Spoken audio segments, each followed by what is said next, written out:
This is the Mafia. This is a crime syndicate that for decades has spread fear across not only the United States, but the whole world.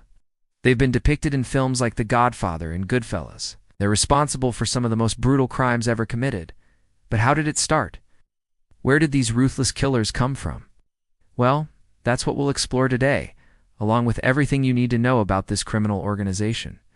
So let's get into it. La Cosa Nostra, also known as the Mafia, or the Italian-American Mafia, is one of the most well-known crime organizations of all time. It was founded in Sicily, Italy, but made its way to the US in the early 20th century. Most people think that they were just always around, but they only started becoming popular in the 1900s. Now, if you're asking yourself why would Italians make an organization like this, we won't blame you because it can seem crazy. But back in their day, they didn't have many job opportunities in Sicily.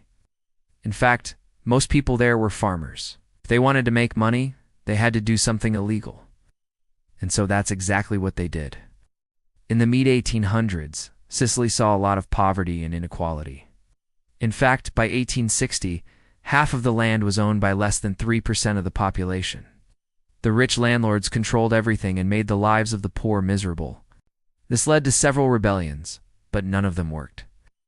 Then came the protection racket. The people in power realized they couldn't just keep oppressing the poor forever, so they offered them a deal. They said that they could stop exploiting them and take part of their crops if they paid a certain fee. And this went on for years, but then something unexpected happened. A new government came to power in 1861, and they abolished the feudal system. All the poor farmers became free, but there was still no work or opportunity. So many of them turned to crime. They formed groups with friends and family and began working together to get revenge on the rich. They targeted their homes, businesses, and farms, doing whatever it took to get their money. It wasn't long before La Cosa Nostra was born. The name comes from the Sicilian word Cosa Nostra, which means our thing. But the story doesn't end there.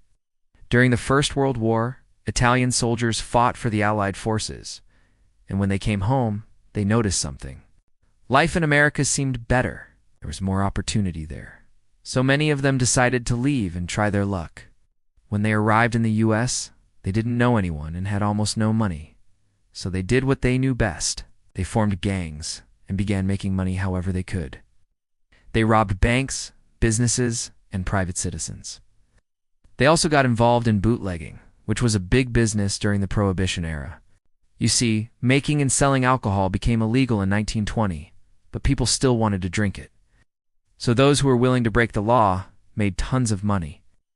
And guess who was up for the challenge? Of course, the Mafia. It didn't take long for them to become some of the biggest players in the game.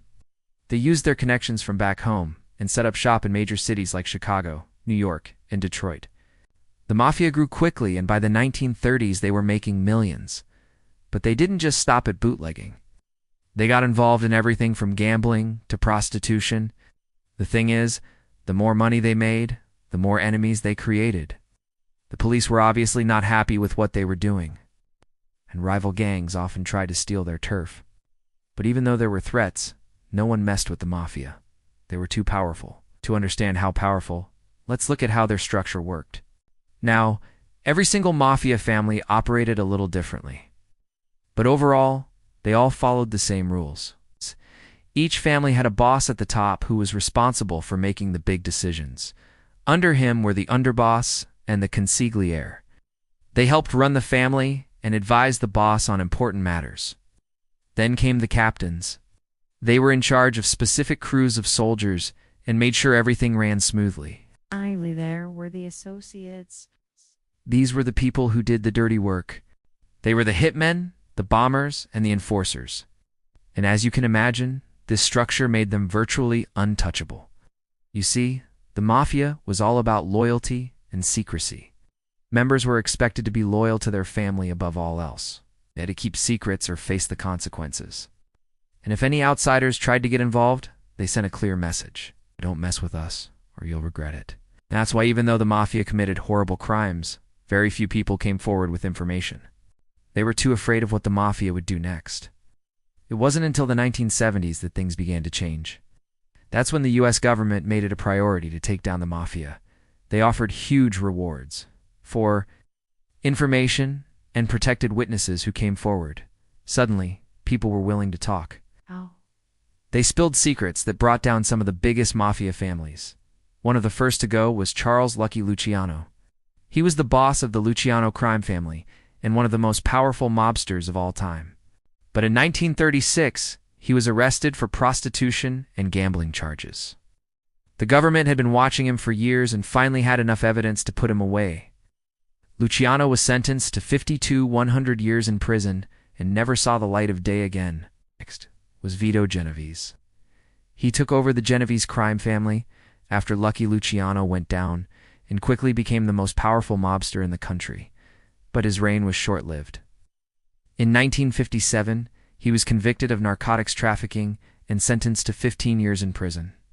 Genovese died in 1969, but not before spilling secrets that helped bring down the entire mafia. Then there was Carlos Greco. He was the boss of the Bonanno crime family and one of the most violent mobsters of all time. But in 1981, he was convicted of racketeering and conspiracy charges and sentenced to 10 years in prison. Like the others, Greco didn't make it out alive. He was found dead in his prison cell in 1985. So as you can see, the government was taking names. But even though they took down many of the mafia bosses, the organization didn't go away. In fact, it evolved. As the government cracked down on traditional mafia activities like gambling and bootlegging, members turned to new areas like drug trafficking. Suddenly they had even more money and power than ever before, but they didn't just use it to expand their criminal empire. They also used it to influence politics and business. Many mobsters became major donors to political campaigns and soon had friends in high places. They also began infiltrating legitimate businesses, taking control of unions and using them as fronts for their illegal activities. Before long, they were running the streets and the government was powerless to stop them. That is, until now. Over the past few decades, the mafia has been on the decline. As the government continues to crack down on their activities, fewer and fewer people are willing to join. Plus, it's not as glamorous as it once was. Back in the old days, being a mobster was seen as a way to make money and gain power. But now, most people see it as a dangerous and pointless way to live. But even though the mafia isn't as powerful as it once was, it's still around. There are still a few families operating in the United States and around the world. They may not be able to control the streets anymore, but they're still up to no good. Now that you know how the mafia began, it's your turn. Which crime organization should we talk about next? Let us know in the comments below. And don't forget to like and subscribe for more videos. Thanks for watching. We'll see you next time.